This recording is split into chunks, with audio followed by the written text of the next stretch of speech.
अस्सलाम वालेकुम दोस्तों, मेरा नाम डॉक्टर अली असगर है और आज की इस वीडियो में हम डिस्कस करने जा रहे हैं हाइड्राज सक्सेशन। इससे पहले वाले लेक्चर में हमने ज़िराज सक्सेशन को डिस्कस किया था कि एक रेगिस्तानी बंजर जगह पर किस तरह एक क्लाइमेक्स कम्युनिटी पौधों की और जानवरों की बन जाती है, वो स्टेप बाय स्टेप डिस्कस किया था। और आज की इस वीडियो में हम डिस्कस करने जा रहे हैं कि पानी वाली जगह पर, चाहे वो तालाब हो या पूल हो, लेक हो, उस पे किस तरह ये क्लाइमेक्स कम्युनिटी बनती है, उसके स्टेप बाय स्टेप हम डिस्कस करने जाएंगे। तो आज के इस लेक्चर को शुरू करने से पहले एक मरतबा आपसे रिक्वेस्ट करेंगे कि अगर आपने अब तक हमारे इस चैनल को सब्सक्राइब नहीं किया, जो कि सिंध बोर्ड टीचिंग के नाम से है, तो काइंडली आज ही आप हमारे इस चैनल को सब्सक्राइब करें और साथ ही साथ बेल आइकन को लाजमी क्लिक करें ताकि हमारी अपलोड करदा तमाम इंपॉर्टेंट वीडियोस की नोटिफिकेशन आपको रिसीव हो सके। तो आइए हम सबसे पहले बात करते हैं definition. Hydrarch succession take place in aquatic habitats. Hydrarch succession जो है वो एक्वेटिक पानी वाले हैबिटेट में होता है, मिसाल के तौर पर पाउंड्स, पूल्स और lake, before transforming into terrestrial community. Transforming into terrestrial यानी ज़मीनी कम्युनिटी में कन्वर्ट होने से पहले पाउंड्स, पूल्स और लेक्स में ये सारी चीज़ें होंगी। अब कैसे एक तालाब है पानी का, वो किस तरह क्लाइमेक्स कम्युनिटी में कन्वर्ट होता है, आइए वन बाय वन हम बात करते हैं। इसके सेरल स्टेजेस की बात करेंगे। सबसे पहला स्टेज आता है फाइटोप्लैंक्टन स्टेज। प्लैंक्टन का मतलब तैरने वाले, फाइटो का मतलब पौधे। Phytoplankton are microscopic photosynthesis organism primarily consisting of algae and cyanobacteria which drift in water bodies such as ocean, lakes and rivers. Phytoplanktons microscopic होते हैं, ये फोटोसिंथेटिक ऑर्गेनिज्म होते हैं, सूरज की रोशनी से बाकायदा जो है वो अपनी ग़िज़ा तैयार करते हैं। इसमें अलगाई और साइनोबैक्टीरिया आते हैं, ये पानी में आते हैं। मिसाल के तो ओशन में, लेक्स में, रिवर्स में ये पहुंचते हैं। हवा में उनके जो है वो स्पोर्स होते हैं, जब भी पानी वाली जगह देखते हैं वहां जाके ये जर्मिनेट करते हैं। The phytoplankton stage is essential in aquatic ecosystem as these organisms form a base for the food chain. Phytoplankton stage जो है वो बहुत ही इंपॉर्टेंट स्टेज होती है क्योंकि ये फूड चेन की क्या करेगा, शुरुआत करेगा। क्योंकि ये फोटोसिंथेसिस के जरिए अपनी ग़िज़ा तैयार कर रहे हैं। अब ये ग्रीन ग्रीन जो है वो सरफेस बना देंगे ना, अब वहाँ दूसरे जानदारों के लिए क्या होगा, एक सूटेबल इन्वायरमेंट क्रिएट होगा। तो इस स्टेज की बहुत ज़्यादा अहमियत है। फिर आ जाता है सबमर्ज स्टेज।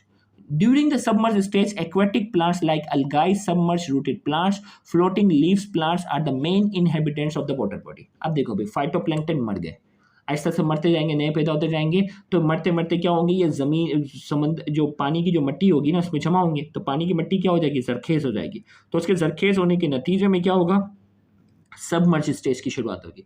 अब इस सबमर्ज स्टेज के अंदर क्या आएंगे, एक्वेटिक प्लांट्स यानी अलगाई इसमें आ जाएंगे। सबमर्ज रूटेड प्लांट, एक ऐसे पौधे जो पानी के अंदर पाए जाते हैं ना वो ग्रो करेंगे। फ्लोटिंग लीव्स प्लांट, ऐसे पौधे जिनके पत्ते पानी के ऊपर तैर रहे होंगे वो पाए जाएंगे। Are the main inhabitants of the water body, यानी छोटे छोटे पौधे जो हैं वो अगले स्टेज में आ जाएंगे। फिर हमारे पास आ जाते हैं फ्लोटिंग स्टेज। फ्लोटिंग स्टेज में क्या होगा, during the floating stage plants such as water lily, water hyacinths, duckweeds are prevalent. अब ये पौधों की बात करें, फ्लोटिंग स्टेज के अंदर क्या होंगे, ऐसे पौधे जो पानी के ऊपर तैरते हैं ना, जिसमें वाटर लिली बड़ा कॉमन है। बाकी ये दो पौधों के नाम है, गूगल पे आप इनकी तस्वीर भी सर्च कर सकते हो, तो ये पाए जाते हैं। These plant have adaptation that allow them to float on the surface of water. और ये क्या करते हैं, ये पानी को इतना न्यूट्रिशन वाला बना देते हैं कि ये ऐसे पौधे आ जाते हैं जो पानी की सरफेस पर फ्लोट करते हैं, often with their root submerge, और इनकी जो रूट्स होती हैं वो पानी के अंदर पाई जाती हैं। फिर इसके बाद जो है वो फ्लोटिंग स्टेज के बाद आ जाता है रीड स्वार्म stage. This stage also known as amphibious stage. इस स्टेज को क्या कहते हैं, एम्फीबियस स्टेज कहते हैं। और एम्फीबियन क्या कहते हैं, जो पानी और जमीन दोनों पे पाए जाए। क्यों कहते हैं, आइए, एम्फीबियस स्टेज कहते हैं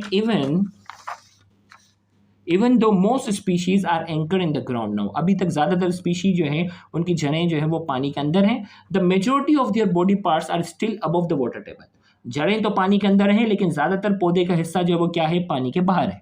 मिसाल के तौर पर typha, polygonum, phragmites and sagittaria are characteristics plant of this stage.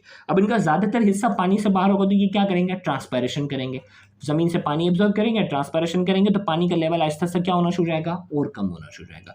Animal like scorpion, huge bugs are common in this stage, और छोटे छोटे इसमें बग्स और स्कॉर्पियन भी आना शुरू हो जाएंगे।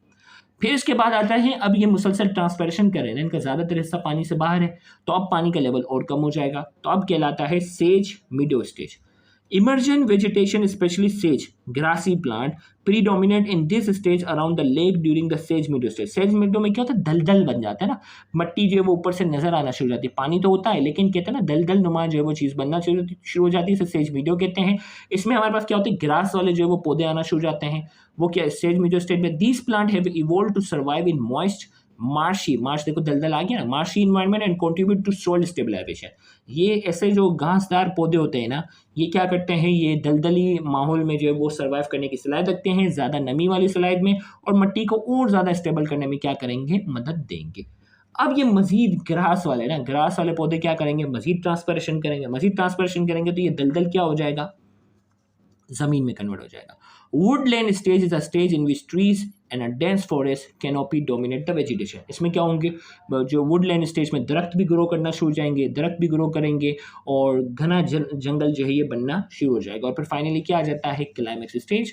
The climax stage is the final stage of ecological succession in which trees eventually dominate the Woodland community. इसमें क्या होता है कि दरख्त जो है वो वुडलैंड कम्युनिटी को डोमिनेट करते हैं। The type of climax community that form is determined by environmental condition. अब किस तरह की जो है वो क्लाइमेक्स कम्युनिटी बनेगी वो डिपेंड करता है एनवायरमेंटल कंडीशन पर।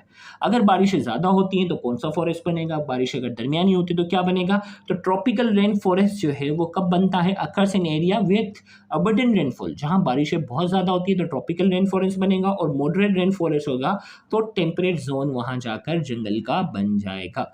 तो ये था हमारे पास हाइड्राज के तालाब जो है उसमें किस तरह जो है वो एक क्लाइमेक्स कम्युनिटी तक का सफ़र है। इसके लिए भी आप अगर चाहें तो एक इमेजिनरी डायग्राम बना सकते हैं ना, पानी का, देखो बुक के अंदर इसकी डायग्राम नहीं है, ठीक है। अब पानी का तालाब बनाओ, फाइटोप्लैंक्टन स्टेज शो करो, फिर उसके बाद पानी का लेवल थोड़ा और छोटा करो, और छोटा करो, उसमें आप नेक्स्ट स्टेज शो करो, फिर और कम करो, और कम करो, इस तरह आप कर सकते हो। और बाकायदा मैं कोशिश करूँगा कि इस वीडियो के टाइटल पे बाकायदा इसकी डायग्राम ही लगा दूँ ताकि आप वही बना लें तो वही काफ़ी हो जाएगी। उम्मीद करते हैं आज के ये लेक्चर आपके लिए इन्फॉर्मेटिव होगा। Thank you very much. अल्लाह हाफ़िज़।